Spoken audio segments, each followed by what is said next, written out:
Remue ménage. Remue ménage.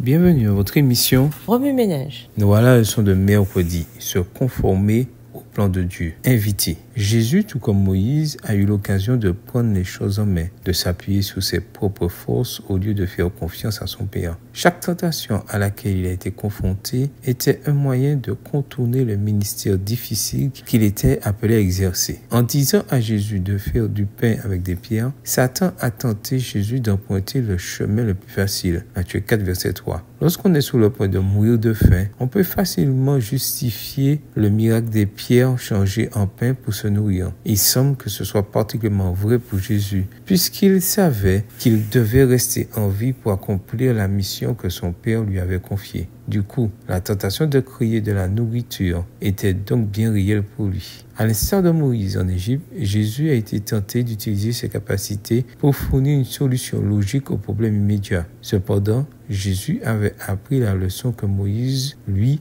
lit-on dans son histoire, devait encore apprendre. Lorsque Dieu nous confie une mission, au lieu de nous appuyer sur nos propres capacités, nous devons attendre qu'il agisse et nous guide. Lorsque Satan a demandé à Jésus de l'adorer, Matthieu 4, versets 8 et 9, ce dernier a de nouveau été placé dans une situation où il devait être très tentant d'accepter l'offre diabolique. Jésus savait quelle souffrance l'attendait. Il avait lu les prophéties de la Bible hébraïque. Il savait qu'une vie ignominieuse l'attendait dans l'accomplissement de sa mission. Obtenir l'adoration du monde entier par un chemin plus facile a dû être une tentation compréhensible. La plupart des chrétiens modernes banalisent les tentations de Jésus parce qu'il est Dieu. Bien au contraire, ces tentations étaient des tests difficiles, des tests semblables à celui auquel Moïse dut faire face lorsqu'il aperçut l'Égyptien en train de battre l'esclave israélite.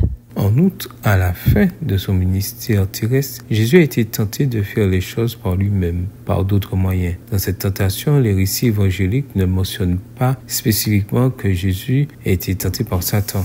On trouve plutôt caché dans la supplication du Christ à son Père une phrase simple, presque énigmatique. Toutefois, non pas comme je veux, Matthieu 26, verset 39. Ici, Jésus a exprimé son désir de reculer devant cette terrible étape de sa mission. Il devait bien y avoir un autre moyen, un moyen plus facile. Mais comme il avait appris à faire confiance au plan de son Père, il s'est soumis à celui-ci. Toutefois, non pas comme je veux, mais comme tu veux. Verset 39. Au lieu de choisir de faire sa propre volonté, Jésus s'est soumis au plan et au timing de son Père. Remue ménage, méditez de nouveau Exode chapitre 2. Où voyez-vous Jésus dans ce passage? Que vous dit Jésus par ce passage? En quoi voyez-vous Jésus différemment? Le voyez-vous de nouveau? Comment réagissez-vous en voyant Jésus de cette manière? Au revoir. Et à demain si Dieu veut.